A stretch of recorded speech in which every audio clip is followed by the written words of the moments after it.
So this event is being held in conjunction with the Center for Asian Studies and organized locally by Emily Ye. So thank you, Emily. So tonight we're going to be talking about visions and prophecies in Tibetan Buddhism, and we're so fortunate to have Khenpo Sodargye with us and Droma Jup translating. Khenpo Sodargye is one of the successors of the internationally renowned Khenpo Jigme Phuntsok, who founded Larong Buddhist Academy in Serta in eastern Tibet. This is one of the largest monastic establishments in Tibetan areas, and there are more than 10,000 monks and nuns studying there, and many Chinese disciples of Khenpo Jigme Phuntsok and also of Khenpo Sodargye.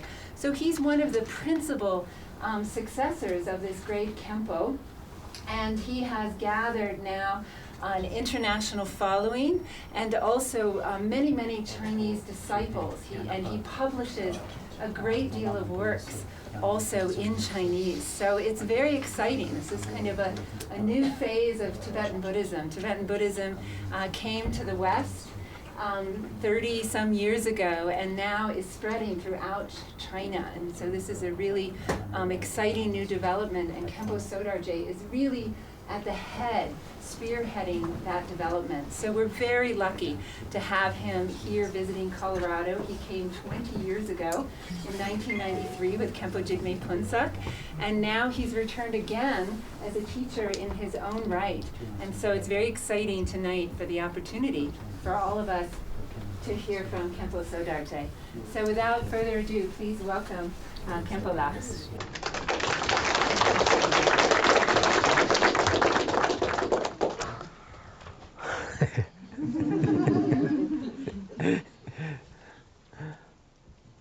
Today, here, many professors, students, scholars, and experts have gathered. First, let me say to everyone, Tashi Delek. Today, the requested topic for this lecture is the profound Terma teachings, Terma has treasure teachings, and related content. Generally speaking, regarding Terma teachings, it is very difficult to explain them clearly. Within a single 1-hour session, it's very difficult to explain clearly, and listeners may not easily understand. However, Terma teachings emphasize auspicious connection. So for the sake of creating such a connection, let's study Terma-related content together. Deep in my heart, I'm also very happy. In Tibetan Buddhism, Terma is extremely important, profound, and vast in scope. When I came to America 20 years ago, I discovered many scholars here studying Terma. I deeply rejoiced because Terma teachings are especially suited to this era. Today's people enjoy receiving fresh teachings. So Guru Rinpoche left teachings appropriate for each age, endowed with incomparable blessings. Previously in 1993, when I accompanied His Holiness Jigme Phuntsok to America in Boston, some people were researching Terma, particularly Dodrupchen Rinpoche's treatises on Terma. They were translating and studying them. I find this extremely important. Nowadays, in many places, different people strive to make money and compete, yet few seek the profound wisdom within Terma. But here, people are so interested. I believe this is an excellent way to elevate thought and seek truth. For those who haven't studied or researched, it will seem very difficult to understand because Terma is extremely profound within the Dharma. View, meditation, and conduct are all taught very profoundly. Thus, without comprehensive understanding of the Dharma, especially the profound view and meditation of Vajrayana, without understanding, receiving, or realizing, because the Terma we're discussing in today's terms is quite specialized, it may be rather difficult to understand. Generally, so-called Terma mostly refers to teachings hidden by the Nyingma school's Guru Padmasambhava for the benefit of future disciples. Moreover, in the Lalita Vistara Sutra, the Mahaparinirvana Sutra, and the Samadhiraja Sutra, these exoteric sutras also mention this. Terma exists not only within esoteric traditions, but also within our Tibetan Buddhism. For example, in the Gelug school, Je Tsongkhapa's biography and the second Dalai Lama Gendun Gyatso's biography also recount Terma revealing histories. In the Sakya school, Drogon Chogyal Phagpa's biography also describes Terma revealing. In the Kagyu school, Marpa, the translator, and Karma Rangjung Dorje's biographies also recount much Terma-revealing history.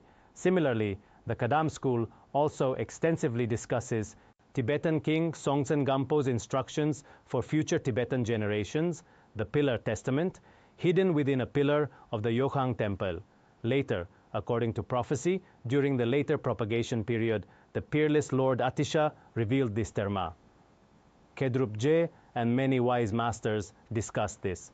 Generally, regarding Terma, currently in the Rinchen Terdzo, precious treasury of Termas, there are Termas revealed by 108 tertöns, Terma revealers. This was compiled by Jamgon Kongtrul Rinpoche and others. There are also many brief Termas with numerous tertöns appearing. Termas are as numerous as mushrooms after rain, yet none are meaningless. All are monuments to our Guru Padmasambhava. Especially in the snowy highlands, among tertöns are many remarkable siddhas. When Terma teachings are compiled together, a wise master once said that compiling all Termas, compared with the Han Chinese Qianlong Tripitaka, the number exceeds even that. To study Terma teachings first, one must possess a certain level of realization, along with wisdom, capable of understanding all scriptures, logical reasonings, and treatises. Especially, one must receive empowerments from lineage masters and properly maintain Samaya vows. When numerous conditions are complete, Terma content can be understood. Otherwise, to thoroughly understand Terma through current research alone is very difficult. However, Terma teachings are extremely profound and possess incomparable blessings. Once you establish a connection with them, unlike other knowledge, you'll also gain extraordinary merit beyond ordinary knowledge. Briefly summarizing Terma content, Dudjom Rinpoche's The Nyingma School of Tibetan Buddhism in Chapter 6 discusses many tertön biographies. Previously, Liu Ruiji translated it into Chinese, but that version is rather difficult to understand. Later, I spent about 5 years retranslating it. Chapter 6 clearly explains that Terma is mainly divided into two categories, Earth Terma and Mind Terma. Earth Terma is primarily hidden in mountains and lakes, as well as buildings, pillars, etc., later revealed by tertöns. Mind Terma is primarily concealed within the luminosity of realized mind nature. Guru Padmasambhava and other past masters sealed teachings through aspiration power. Mainly, Terma teachings sealed through aspiration are called Mind Terma, so requirements for tertöns are extremely strict. Becoming a Dharma teacher isn't too difficult, but if some of you wish to become tertöns, it's not that simple. You must realize mind nature.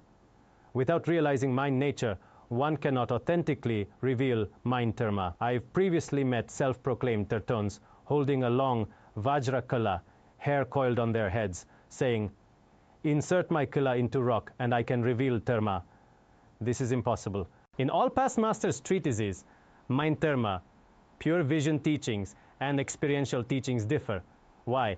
Mind Terma requires realizing mind nature plus aspiration power sealing. Pure vision teachings require only one of these conditions. Experiential teachings simply flow forth within the mind, like writing an essay. Nowadays, some students and teachers consider themselves true tertöns. Likely they are just experiential teachings. How is Mind Terma concealed? Mainly, after realizing mind nature, within the luminosity of mind nature, it's sealed with Dakini script. Like things at the ocean floor, we humans have past and future lives. Through many rebirths, if hidden in ordinary consciousness, this consciousness undergoes change. Once this consciousness changes, what someone sealed through aspiration, this life won't be remembered next life. The characteristic of Mind Terma is primarily realizing mind nature. This establishes the condition for Mind Terma. Without realizing mind's true nature, there's no condition for Mind Terma. Past Terma masters' biographies are numerous, but personally, I accompanied His Holiness Jigme Phuntsok to many places. He was a tertön. Today, many of his treatises exist. Some of you are researching them. Reading them reveals what constitutes a truly qualified tertön. His previous incarnation was the great tertön Lerab Lingpa, also guru to the 13th Dalai Lama. In this life, His Holiness also revealed many termas. Today, I'll briefly mention some.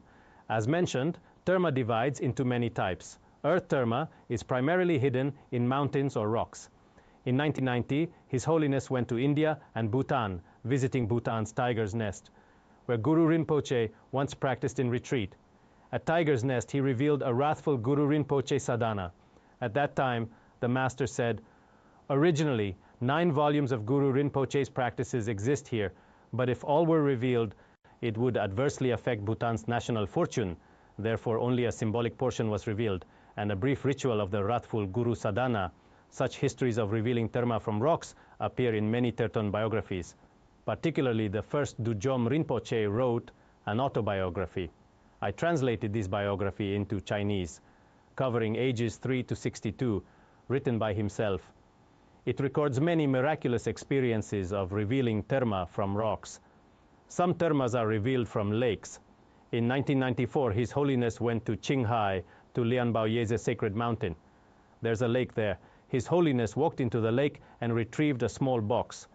Later, opening the box, inside was a Vajrasattva sadhana. His Holiness's biography recounts this.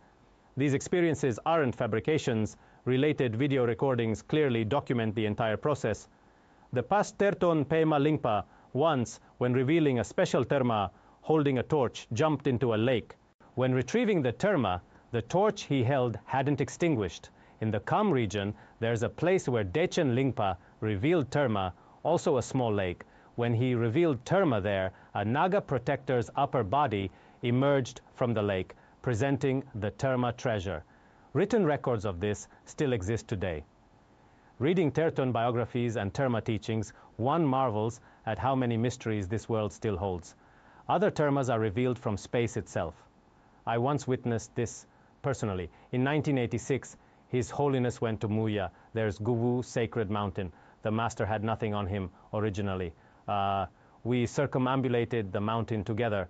The master recited many scriptures, holding a kata, ceremonial scarf, when suddenly a Buddha Shakyamuni statue dropped onto the kata. Longdo Rinpoche and many others personally witnessed this. I generally don't easily believe things. Having studied logic, pramana, I'd wonder, is it this way or that way? But seeing with my own eyes, I must believe. Speaking of His Holiness's experiences this way, some of you may think I'm flattering, exaggerating my own master. Absolutely not. Because Buddhism teaches falsehood mixed with deceitful speech. Don't praise the guru with such. Using deceitful speech to flatter one's guru isn't praise, it's slander. But true accounts, spoken anywhere, are entirely appropriate. Some think revealing terma from space is unreasonable. How could anything exist in empty space? This indeed contradicts ordinary thinking, but in physics, from a quantum mechanics perspective, any matter progressively divided ultimately becomes nothing. Through the power of dependent origination, all phenomena arise from emptiness. This aligns closely with quantum mechanics. Besides these, some Tertons send others to retrieve terma. His Holiness's biography recounts, in 1988, visiting Samye Chimphu, His Holiness obtained a terma casket. He then told Khenpo Chopel, "Today you must find an identical casket. If you can't find it, don't return." He gave a stern directive. Khenpo Chopel took the casket and left. Later, in a nearby cave, another person handed him an identical casket. In these 2 caskets was a Vidyadhara, knowledge holder, Dakini sadhana. The ritual in His Holiness's collected works. Its content comes from that casket, translated from Dakina script. For some Tertons, when conditions ripen, even sending someone else, that person will also find the terma. Some mind termas are revealed by recalling past lives. For example, previously receiving teachings under Guru Rinpoche, later revisiting that place, they recalled the teachings received then. In 1990, His Holiness went to Nepal's Asura cave. There, he recalled his past life as the Nepali minister Tsenamotra. So conditions ripened, he revealed a Vajrakala sadhana. Not as extensive as Lerab Lingpa's Vajrakala, but using this concise Vajrakala practice, His Holiness bestowed empowerments and transmissions on many masters in India and the Snowy Highlands. It possesses tremendous blessings. Its mind terma revealed through recalling past lives. Terma teachings have many special characteristics. Terma differs from other teachings. It possesses incomparable blessings and without passing through intermediaries. The lineage is very close. Terma instructions are extremely profound, causing the authentic Dharma not to decline. Today, the Dharma flourishes in Tibet, mainly through Terton's blessings. So propagating Terma is extremely necessary, possessing profound significance. Some of you, over a long period, have continuously researched and studied Terma. This is very meaningful. If possible, personally practice teachings revealed by qualified tertöns. This is extremely important. Personally, I deeply believe in Terma. I consider it, among all world cultures, extremely profound, subtle, and exceptionally distinctive. I have such uncommon faith. Among tertöns, there are false ones and true ones. Wise masters also said this. Some masters first examine whether Terma accords with scriptural and logical validities. Secondly, observe whether the tertön has directly seen the deity. Some masters also examine, after practicing their Terma, does it benefit the individual and society? If all is auspicious and perfect, they're a qualified tertön. If practicing this Terma actually obstructs one's own practice, it's not authentic Terma. Many such methods of discernment exist. In Tibetan Buddhism, whether Terma or other teachings, if you research them, a serious attitude is extremely important. This time, visiting some American schools, I found many teachers and students researching Tibetan Buddhism. This is excellent. But most of them haven't deeply entered the Dharma's teachings, merely studying it as myth or legend. When they can't understand Buddhism's profound meaning, like many scientists today say, it's just myth and legend, this view is incorrect. So everyone should first research Buddhist teachings. This is extremely important. During research, mutual questioning and debate, plus long-term in-depth analysis, continuous discussion in our Tibetan monasteries. Many such debate courtyards exist. This learning method is very important for you, but in the practice process, having many conceptual discriminations, is it this way, is it that way, discriminating with concepts won't work. The Dharma must be continuously familiarized within one's mind stream. I often say research alone cannot fully penetrate Dharma meaning. Practice alone is also insufficient. So both research and practice are needed, integrated together. Only then can the Dharma's teachings accord with one's mind stream, and one can better propagate the Dharma, extensively benefiting beings. Both can be accomplished. So whether profound Terma teachings or all Tibetan Buddhist teachings, all instructions should be applied in actual practice. This is what we call integrating study, reflection, and meditation. Integrating them this way is excellent. Thank you all. Tashi Delek.